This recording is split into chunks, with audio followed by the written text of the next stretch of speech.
News first ವತಿಯಿಂದ education expo ನಡೀತಾ ಇದೆ. ಎಕ್ಸ್ಪೋವನ್ನ ದಾವಣಗೆರೆ ಸಂಸದೆ ಪ್ರಭಾ ಮಲ್ಲಿಕಾರ್ಜುನ್ ಈಗಾಗಲೇ ಉದ್ಘಾಟನೆಯನ್ನ ಮಾಡಿದ್ದಾರೆ. ದಾವಣಗೆರೆ ಪಿಬಿ ರಸ್ತೆ ಬಳಿ ಇರುವಂತಹ ರೇಣುಕಾ ಮಂದಿರದಲ್ಲಿ ಈ ಎಜುಕೇಷನ್ ಎಕ್ಸ್ಪೋ ನಡೀತಾ ಇದೆ. ಇವತ್ತಿನಿಂದ 2 ದಿನಗಳ ಕಾಲ ಎಜುಕೇಷನ್ ಎಕ್ಸ್ಪೋ ನಡೀತಾ ಇದೆ. ಬೆಳಗ್ಗೆ 10ರಿಂದ ಸಂಜೆ 6 ಗಂಟೆಯವರೆಗೆ ಎಲ್ಲರಿಗೂ ಕೂಡ ಉಚಿತ ಪ್ರವೇಶ ಇರಲಿದೆ. ನ್ಯೂಸ್ ಫಸ್ಟ್ ಚಾನೆಲ್ನ ಎಂಡಿ ಮತ್ತು CEO S Ravikumar, editor in chief Maruti ಉಸ್ತುವಾರಿಯಲ್ಲಿ ಈ ಕಾರ್ಯಕ್ರಮ ನಡೀತಾ ಇದೆ. ಎಕ್ಸ್ಪೋ ಉದ್ಘಾಟನೆಯ ಬಳಿಕ ಆಯ್ದ ವಿದ್ಯಾರ್ಥಿಗಳಿಗೆ ಸನ್ಮಾನ ಕಾರ್ಯಕ್ರಮ ಕೂಡ ನಡೆಯಲಿದೆ.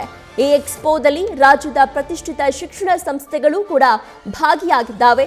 ಪಿಯುಸಿ ಡಿಗ್ರಿ ಬಳಿಕ ಮುಂದೇನು ಅನ್ನೋದಕ್ಕೆ ಈ ಒಂದು ಎಜುಕೇಷನ್ ಎಕ್ಸ್ಪೋದಲ್ಲಿ ಉತ್ತರ ಸಿಗಲಿದೆ.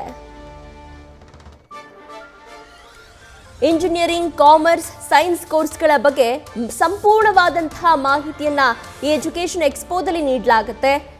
ಈ ಎಜುಕೇಷನ್ ಎಕ್ಸ್ಪೋದಲ್ಲಿ ಈ ರೀತಿಯಾದಂತಹ ಸಂಪೂರ್ಣ ಮಾಹಿತಿಯನ್ನ ನೀಡೋದಕ್ಕೆ ಶಿಕ್ಷಣ ತಜ್ಞರು ಕೂಡ ಭಾಗಿಯಾಗ್ತಿದ್ದಾರೆ.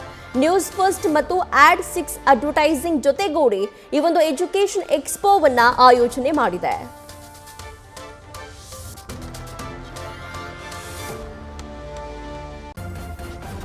ನ್ಯೂಸ್ ಫಸ್ಟ್ ನಿರ್ಭೀತಿಯಿಂದ ನಿಮ್ಮ ಪರವಾಗಿ.